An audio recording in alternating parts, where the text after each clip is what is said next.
안녕하십니까. 소아청소년과 전문의 표진원입니다. 이번에는 우리 영유아기에 발생할 수 있는 응급 상황에 대해서 말씀드리도록 하겠습니다. 독극물에 노출되는 그런 사고의 절반 이상은 5세 미만 어린이들에게 발생을 해요. 대단히 흔하게 어린아이들한테 생기는 거죠. 그리고 중독 사고의 90% 이상이 집에서 발생을 해요. 그러니까 집에서 아이들에게 이 독극물이 노출되지 않도록 예방하는 것이 굉장히 중요하다는 거죠. 독극물에 중독되더라도 즉각적인 치료를 받으면 대개 이런 경우에 영구적인 손상을 입지 않고 정상으로 회복이 됩니다. 그래서 즉각적인 치료를 하는 게 굉장히 중요하죠. 우리 부모님들이 아이가 독극물에 중독되었다고 그런 사고가 의심된다. 그런 경우에는 빨리 행동을 하셔야 됩니다. 그래서 아이한테 치명적인 어떤 물건들 있잖아요. 예를 들어서 뭐 어른이 먹는 약일 수도 있고 그게 세제일 수도 있고 소독제 뭐 등등 여러 가지가 있죠. 그래서 이런 독극물이 뚜껑이 열린 채로 아이 주변에 있고 아이의 행동이 좀 이상하다. 이렇다면 독극물 중독을 의심을 해봐야 합니다. 이런 중독 사고의 징후를 말씀드리면 아이가 행동이 조금 이상한데 옷에 평소에 보지 못한 이상한 얼룩이 있다.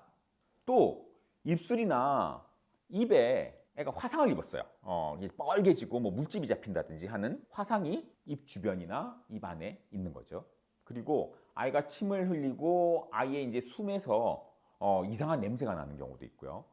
그리고 전혀 멀쩡했던 아이인데 갑자기 아이가 구역질을 하고 구토를 한다. 이런 경우에 우리가 중독 사고를 의심해 볼 수 있는 겁니다. 그리고 아이가 열이 없는데 갑자기 배가 아프다고 떼굴떼굴 굴러요. 잘 놀고 아무 문제도 없었던 아이인데 갑자기 배가 아프다고 떼굴떼굴 구른단 말이죠. 그리고 아이가 갑자기 호흡곤란이 온다든지 평소에 잘 놀던 아이인데 비정상적으로 졸려하고 갑자기 짜증을 부리고 아이가 갑자기 흥분을 하고 하는 이런 갑작스러운 행동 변화를 보일 때도 의심해 볼 수 있습니다.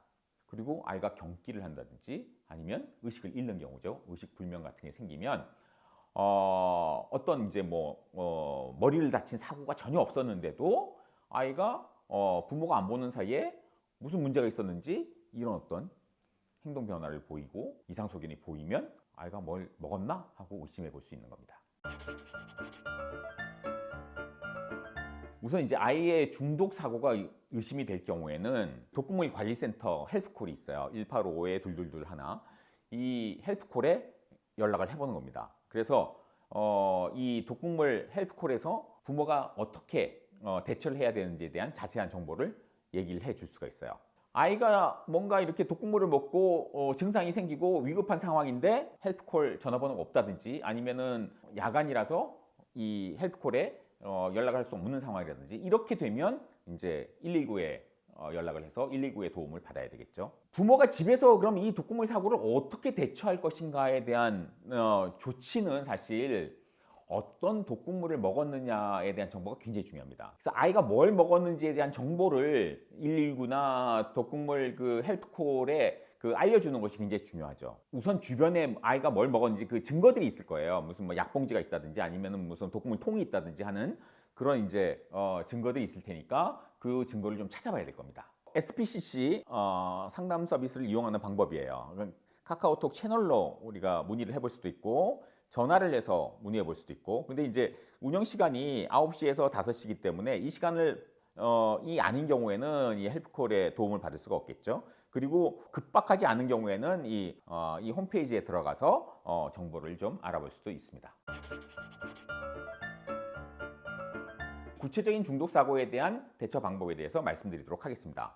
먼저 이런 독극물이 눈에 들어갔을 경우 그런 경우도 꽤 많이 생겨요. 눈에 어떤 독극물이 들어갔을 세제라든지 뭐 이제 여러 가지 이제 화학물질 독극물들이 눈에 들어갔을 때는 어떻게 해야 되냐 하면 먼저 아이의 눈꺼풀을 열고 그 안쪽 구석으로 미지근한 물을 계속 부어야 됩니다. 그래서 이 독극물이 눈에 남아있으면 손상이 계속 진행이 되기 때문에 이 독극물을 빨리 눈에서 제거하는 게 중요하기 때문에 너무 찬물이나 너무 뜨거운 물을 쓰면 안 되고 그냥 미지근한 물로 눈을 계속 씻어내야 되겠죠. 근데 아이가 안약만 넣으려고 그래도 안약 한 방울 떨어뜨리는 것도 막 무서워서 막 울고 보채고 눈을 안 뜨려고 하는데, 물로 이걸 씻어내려고 그러면 아이가 눈을 뜰 리가 없죠. 막 힘주고 막 울고 보채고 눈을 꽉 감고 있을 겁니다. 그래서 만약에 다른 식구가 있는 경우에는 다른 식구가 아이를 잡고 한 사람이 눈을 이렇게 벌려서 물을 이렇게 넣어서 씻어내야 되겠죠. 근데 다른 사람이 없는 경우도 있잖아요. 그런 경우에는 아이가 손을 쓰지 못하게 좀 큰 수건으로 아이를 이렇게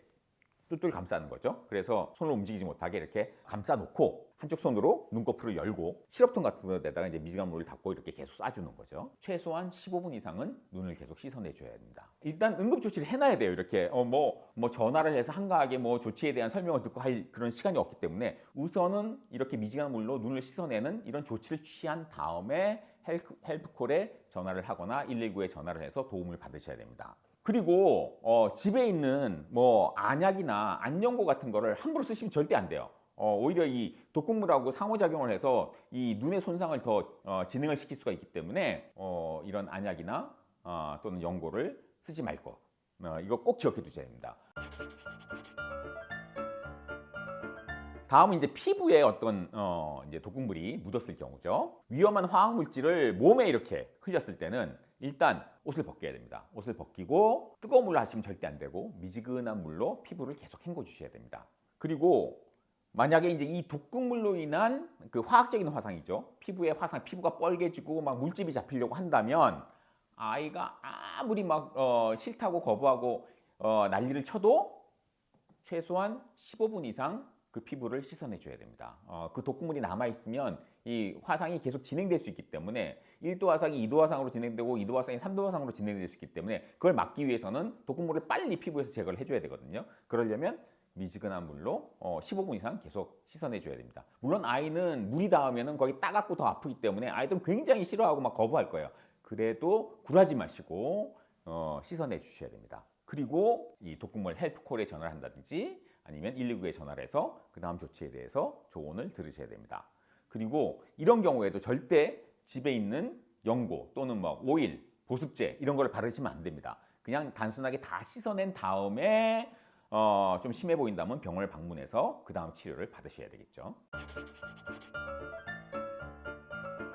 다음은 가스 중독입니다. 집에서 이제 가스 중독을 당하는 경우는 단독주택 같은 경우에는 닫힌 차고에서 차가 공회전할 때 그 공회전하면서 유독가스들이 많이 나오잖아요. 그게 이제 닫힌 차고 안에서 이런 가스가 많이 있는 상태에서 아이가 그 주변에 놀고 있다면 가스 중독이 될 수가 있고, 또 가스가 새는 환기구라든지 또는 이제 난로, 석탄 난로라든지 나무 또는 등유 난로 이런 난로를 쓰면서 환기를 제대로 안 할 때 문제가 될 수 있죠. 그리고 우리나라는 또 연탄을 쓰는 가구들이 아직 많기 때문에 연탄 보일러를 쓴다든지 또는 연탄 난로가 있다든지 하는 경우에는 이 연탄으로 인한 일산화탄소 중독, 옛날엔 정말 많았는데 요즘은 이제 연탄을 예전보다는 많이 쓰지 않기 때문에 예전보다는 일산화탄소 중독이 많이 줄었어요. 그럼에도 불구하고 이제 연탄 보일러에서 나오는 일산화탄소로 인한 일산화탄소 중독 사고가 왕왕 뉴스에 나오곤 하죠. 그래서 그런 경우에는 정말 주의해야 되는 게, 일산화탄소는 냄새가 없어요. 냄새가 없기 때문에 자기가 지금 일산화탄소 중독이 되는지 안 되는지도 모르다가 아주 심한 중독 상태로 빠질 수 있기 때문에 일산화탄소 감지기를 설치를 해야 됩니다. 특히 이제 연탄이나 이제 뭐 다른 석탄이나 이런 이제 그 불을 이렇게 지펴서 하는 그런 난방기구가 있는 경우에는 반드시 일산화탄소 감지기가 집안에 있어야 합니다. 만약에 이제 연탄 보일러가 있다. 그럼 보일러실에도 일산화탄소 감지기를 설치를 해놓고, 그리고 실내에도 일산화탄소 감지기를 설치해서 양쪽에 다 설치를 해놓으셔야 돼요. 그래서 일산화탄소에 대해서 미리 이렇게 감지할 수 있도록 우리가 조치를 취해놔야 합니다. 근데 이제 이런 이제 가스 중독이 됐다면 일단 신선한 공기가 있는 바깥으로 빨리 나가야 됩니다. 실내를 환기하고 막 이럴 시간이 없으니까 일단 나가서 빨리 신선한 공기를 이렇게 들이마시게 해줘야 됩니다. 그리고 아이가 이제 숨을 이제 잘 쉬고 있다면 그 다음 조치를 어떻게 해야 될지 헬프콜에 전화를 하든지 119에 전화를 해서 문의를 해서 이제 조치를 취해야 될 거고요. 아이가 만약에 가스 중독이 심해져서 숨을 쉬고 있지 않다면 즉각적인 심폐소생술을 해야 합니다. 어디에 연락하고 할 시간이 없어요. 일단 심폐소생술부터 시작을 해야 됩니다. 다른 사람이 있다면 이제 도움을 요청해서 심폐소생술을 하면서 119에 연락을 할 수 있도록 그렇게 해주시고, 만약에 이제 혼자서 하는 경우라면은 연락할 시간이 없기 때문에 심폐소생술을 계속 하는 겁니다. 그래서 아이가 자발적인 호흡이 돌아온 다음에 119에 연락을 해서 119의 도움을 받아야 되는 거죠. 다음은 이제 이런 독극물을 먹었을 때입니다. 요즘은 이런 독극물들이 이렇게 아이가 먹는 과자나 뭐 사탕이나 이런 거 비슷하게 생긴 것들이 있기 때문에 이렇게 먹어서 생기는 독극물 중독 사고가 왕왕 생깁니다. 그래서 이런 독극물을 아이한테 떼내는 게 굉장히 중요해요. 아이가 뭔가를 입에 물고 있다. 그러면 일단 빨리 그걸 뱉게 해야 됩니다. 아이가 안 뱉으려고 그러면 손을 입에 넣어서라도 그걸 빨리 뱉어내게 그렇게 하셔야 되는 거죠. 그리고 이 물질이 지금 아이가 입에 물고 있던 물질을 이렇게 꺼냈잖아요. 그러면 이게 아주 중요한 증거물이 됩니다. 아이가 뭘 먹었는지에 대한 우리가 정보를 알 수 있게 되는 거죠. 그래서 아이가 입에 있던 거를 뱉게 한 다음에 그 입에 있던 물체, 그리고 아이 주변에 있던 포장지 또는 용기, 이런 것들을 잘 보관해 두는 게 중요합니다. 왜냐하면 아이가 뭘 먹었느냐에 따라서 치료 방법이 달라질 수 있기 때문에 이런 이제 증거품들을 잘 보존을 하는 게 중요합니다. 어떤 독극물을 먹고 즉시 119에 연락해야 되는 경우가 있어요. 아이가 목이 아프다고 아주 심하게 보챌 때, 그리고 아이가 침을 과도하게 흘릴 때, 숨을 잘 쉬지 못할 때, 또 아이가 경기를 하는 거죠. 이렇게 뻣뻣해지면서 이렇게 경기를 하는 경우, 그리고 평소답지 않게 아이가 축 늘어져서 잠만 자려고 할 때, 그리고 아이의 의식이 없거나 아니면 숨을 쉬지 않을 때, 이런 경우라면 아주 심각한 중독 사고가 의심되는 경우이기 때문에 이런 경우는 빨리 119에 연락해서 빨리 병원으로 가셔야 합니다. 응급실에 갈 때 이 독극물 용기, 그리고 아이의 입에서 이렇게 꺼낸 그런 어떤 잔여물들, 이런 걸 가지고 가야 돼요. 가지고 가서 병원에 직접 보여주는 거죠. 아이 주변에 이런 용기가 있었고 아이 입에서 나온 건 이거다, 이렇게 보여줘야 적절한 조치를 취할 수가 있습니다. 그리고 토하게 하려고 엄마들이 집에서 막 쓴 거를 이렇게 아이들한테 먹인다든지, 아니면 아이를 토하라고 막 이렇게 등을 두들긴다든지 막 이런 경우가 있는데, 절대로 그렇게 하시면 안 됩니다. 강한 산이라든지 강한 알칼리 같은 경우에는 이렇게 구토를 하면서 식도하고 목을 태울 수가 있어요. 토하게 하는 것보다는 우유나 물을 마시게 해서 오히려 그걸 희석시키는 것이 더 좋습니다. 아이가 이제 아까 얘기했던 빨리 119에 연락해서 병원으로 데리고 가야 되는 그런 심각한 증상을 보이지 않는다면 그 독극물 헬프콜이나 119에 전화해서 이제 이런 상황인데 어떻게 해야 됩니까? 아니면 이제 뭐 아이가 다니는 소아청소년과 의원에 전화를 해서 이런 상황인데 어떻게 해야 됩니까? 라고 이제 물어볼 수 있겠죠. 이 헬프콜에 전화를 할 때 꼭 알려줘야 될 게 부모의 이름과 전화번호, 그리고 아이의 이름, 아이의 나이, 아이의 몸무게, 굉장히 중요합니다. 이 어릴수록 점점 더 심각한 거고, 좀 크면은 덜 심각할 수 있기 때문에 아이의 이름, 나이, 몸무게도 꼭 알려주셔야 됩니다. 그리고 아이가 뭐 지금 현재 앓고 있는 병, 아니면 이제 만성적으로 갖고 있는 병, 그리고 아이가 지금 약을 먹고 있으면 어떤 약을 먹고 있다, 지금 뭐 어떤 병을 앓고 있다, 이런 거를 다 알려주셔야 됩니다. 그리고 어떤 물질을 먹었는지에 대한 정보를 주셔야 되겠죠. 그리고 아이가 이 독극물을 먹은 시간, 정확히 언제 먹었는지 모른다면 독극물을 먹은 후에 아이를 발견한 시간을 꼭 이야기해 주셔야 되고, 어느 정도의 양을 먹었는지를 가늠해서 이야기를 해 주시면 좀 더 정확한 조치에 대해서 정보를 구할 수가 있습니다. 사실 이 예방수칙만 잘 지키더라도 아이들이 이런 중독사고가 생기는 걸 예방할 수가 있어요. 아이가 먹는 약이건 그게 어른이 먹는 약이건 간에 약은 잠겨 있고 또 아이 손에 닿지 않는 그런 약 캐비넷을 따로 두셔서 항상 잠궈 두셔야 됩니다. 그리고 우리가 독극물이 아닌 것들 있잖아요. 뭐 치약이라든지 비누라든지 샴푸 같은 이런 이제 뭐 세제 같은 경우는 이런 약물하고 같은 캐비넷에 보관하면 안 돼요. 왜냐하면은 아이가 혼동할 수가 있거든요. 이런 이제 독극물이 아닌 것과 독극물인 걸 혼동을 해서 독극물을 먹을 수 있기 때문에 독극물이 아닌 것과 독극물을 잘 구별을 해서 보관을 하셔야 됩니다. 그리고 이제 동전 지갑을 가지고 다니시는 분들이 많이 있는데, 동전 지갑에 절대로 이런 잠재적인 독극물을 지갑에 넣고 다니시면 안 됩니다. 아이가 이제 그런 동전 지갑은 호기심 때문에 아이가 쉽게 이제 열어보고 안에 있는 걸 막 꺼내보고 하기 때문에 지갑에 넣으면 안 되고, 또 아이가 다른 사람의 지갑을 만지지 않도록 평소에 잘 교육을 시켜야 합니다. 그리고 약은 어린이 안전캡이 있는 용기에 꼭 보관을 하셔야 됩니다. 그런데 한 가지 꼭 알아두셔야 될 게 어린이 안전캡이 보통 이렇게 눌러서 열든지 뭐 힘을 줘야 열리는 그렇게 이제 돼 있잖아요.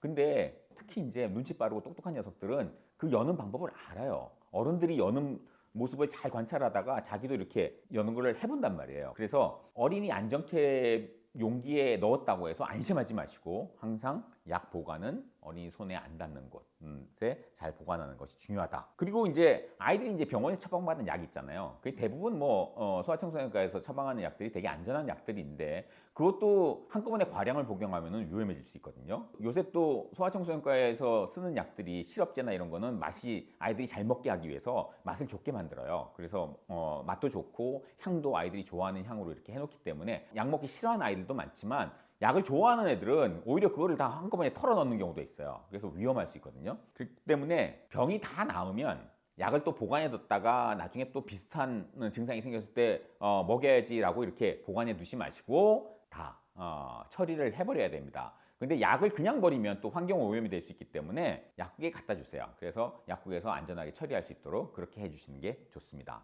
그리고 아이들 앞에서 약을 먹으면 안 됩니다. 우리 옛말에 아이들 앞에서는 뭐 찬물도 먹지 못한다 이런 얘기 있잖아요. 왜냐하면 아이들은 다 어른이 하는 행동을 따라하고 싶어 해요. 보통 보면 아이들이 자기보다 어린 애들하고는 잘 안 놀려고 그러고 자기보다 나이 많은 애들하고 놀려고 그러죠. 그게 아이들의 속성이에요. 그래서 아이들은 어른들의 행동을 자꾸 모방하고 그러면서 이제 배워나가는 거거든요. 사회성을 길러나가고 배워나가는 거기 때문에 아이들 앞에서 약을 먹으면 아이들도 그 행동을 자꾸 흉내내고 해보고 싶어 해요. 어른들이 뭐 예를 들어서 뭐 당뇨약을 먹었다. 아이들 앞에서. 그러면 애들이 그걸 유심히 보고 있다가 나중에 그 당뇨약이 보이면 자기도 먹어보려고 한단 말이죠. 그러니까 절대로 아이들 앞에서는 약을 먹으면 안 됩니다. 그리고 아이들한테 약을 먹이면서 잘 먹게 하려고 요거 사탕이야 요거 먹어봐 한다든지 요거 주스야 뭐 주스 먹어 맛있어 이렇게 하시는 분들인데 그거 절대로 하시면 안 됩니다. 왜냐하면 아이가 정말 그게 주스고 사탕인 줄 알고 나중에 그거를 막 한꺼번에 막 많이 먹을 수가 있어요. 그렇기 때문에 약은 그냥 약이라고 하고 먹이셔야 합니다. 그리고 약을 줄 때마다 그 라벨 확인하고 약 용량을 정확하게 보고 먹이셔야 됩니다. 어떤 경우에는 이제 병원에서 처방한 약을 하루 용량을 한 번에 다 먹이는 경우도 있어요. 아이들한테 약을 먹일 때는 한 번 먹는 용량을 확인을 하시고 그리고 그 양을 정확하게 먹여야 합니다. 특히 이제 이런 실수는 한밤중에 생길 수 있거든요. 그러니까 약을 먹일 때는 막 잠결에 이렇게 약을 막 어두운 상태에서 먹이지 마시고 약을 먹여야 될 때는 항상 정신이 완전히 깼을 때 그리고 환하게 불을 켠 다음에 용량을 확인하고 먹이는 게 중요하다는 것을 꼭 기억해 두시기 바랍니다. 그리고 모든 가정용품은 사기 전에 라벨을 읽어보셔야 됩니다. 그래서 가장 안전한 것을 찾도록 하시고 뭐 나중에 쓸 거를 미리미리 이렇게 쟁여서 사놓지 마시고 즉시 사용해야 될 것만 이렇게 사서 쓰는 것이 좋습니다. 그리고 위험한 제품은 잠근 장치가 있는 캐비넷을 꼭 쓰도록 하시는 게 좋습니다. 쓸 때마다 이렇게 잠그느라고 되게 번거롭죠. 번거롭고 바쁠 때는 막 잠그는 걸 깜빡할 수도 있고. 그래서 위험한 제품들 있잖아요. 세제라든지 뭐 청소용품이라든지 뭐 소독제 이런 위험한 용품들은 그 캐비넷에 안전 레치를 장치를 하는 거예요. 그래서 이게 문이 닫힐 때마다 그 안전 레치가 저절로 찰칵하고 잠기게 레치를 설치를 해서 보관을 하시는 게 좋습니다. 그 안전 레치는 마트나 철문점이나 이런 데 가면 팔기 때문에 쉽게 구하실 수 있을 거예요. 그래서 이 안전 레치를 설치를 해서 항상 잠궈진 상태에서 쓸 수 있도록 그렇게 해주셔야 합니다. 그리고 요새 이제 일회용으로 포장된 세제들이 많이 나와요. 막 이렇게 색깔도 이쁘게, 모양도 이쁘게 해가지고 비닐 포장 같은데 이렇게 돼 있죠. 그래서 이제 세탁을 할 때 그거 하나 탁 던져 넣으면은 녹아서 세제가 나와서 이제 세탁이 되게 그런 편리한 제품들이 있는데 문제는 이게 아이들이 먹는 젤리나 사탕하고 비슷하게 생겼어요. 모양도 비슷하고 색깔도 비슷하고 그렇기 때문에 아이들이 이게 자기가 먹는 간식인 줄 알고 그거를 훌떡 먹는 경우가 있습니다. 아이들이 어느 정도 분별력을 갖추려면 만 6세 정도는 돼야 돼요. 그렇기 때문에 만 5세 이하인 아이들을 키우시는 가정에서는 이런 편리한 일회용 제품 말고 그냥 액체 또는 분말로 되어 있는 세제를 쓰시는 것이 가장 좋습니다. 그리고 이런 이제 농축 세제 패키지 쓰는 경우에는 높은 곳에 잠근 장치가 있는 곳에 보관을 하셔야 됩니다. 그리고 음료수병 이런 데다가 어떤 세제나 독성 물질 같은 걸 이렇게 넣어서 보관하는 경우도 많이 있었죠. 특히나 이제 농촌에서는 농약을 그런 데다 보관하다가 이제 농약 중독 사고가 많이 생겼었거든요. 그러니까 음식으로 썼던 용기 이런 데다가 이런 독성 물질을 절대로 보관하시면 안 됩니다. 이건 아이들뿐만 아니라 어른도 오인해가지고 훌떡 먹어서 이게 중독되는 경우들이 왕왕 보여요. 어른들도 이렇게 오인해서 먹을 정도니까 애들은 오죽하겠습니까? 그러니까 식품을 담는 용기로 썼던 이런 데다가는 절대로 독성 물질을 보관하면 안 된다. 이거를 꼭 명심해 두시기 바랍니다. 그리고 공회전 절대 하시면 안 됩니다. 공회전은 사실 환경 오염 문제 때문에도 요즘 주차장에서도 공회전 하지 말라고 그러잖아요. 공회전 하지 말고 차고문을 연 다음에 꼭 시동을 켜는 그런 습관을 들이셔야 됩니다. 그리고 이제 뭐 석탄이든지 나무라든지 등유난로 같은 경우에는 적절하게 작동되는지 확인을 하고 환기도 잘 시키고 요즘 이제 뭐 도시가스들을 많이 쓰니까 도시가스에서 그 가스 보일러 있는 쪽에서 냄새가 난다 또는 뭐 가스 버너 있는 쪽에서 냄새가 난다 그런 경우에는 반드시 이 가스를 완전히 잠근 다음에 가스회사에 연락해서 안전점검을 받는 것이 좋습니다. 그리고 이제 독성물질 중독센터 이 번호를 다른 비상번호 뭐 119, 112 뭐 있죠? 그런 비상번호와 함께 집에 있는 모든 전화기, 휴대폰, 연락처에 모두 게시해 놓고 자녀를 돌보는 모든 사람들이 이 번호를 숙지할 수 있도록 하시는 게 좋습니다. 그리고 아이가 할아버지 할머니 집에 놀러 갈 수도 있고 낮에 이제 가정 돌봄 집에 이렇게 아이를 맡기는 경우도 있잖아요. 그래서 그런 경우에는 할아버지 할머님 집이나 그다음 가정교육을 하는 그런 집에 이런 독극물들이 안전하게 잘 보관되고 있는지 꼭 확인을 하시는 게 좋습니다. 그래서 아이가 머무를 수 있는 다른 곳도 이런 독극물 예방에 대한 지침이 잘 지켜지고 있는지 부모님이 꼭 확인을 해 보셔야 됩니다.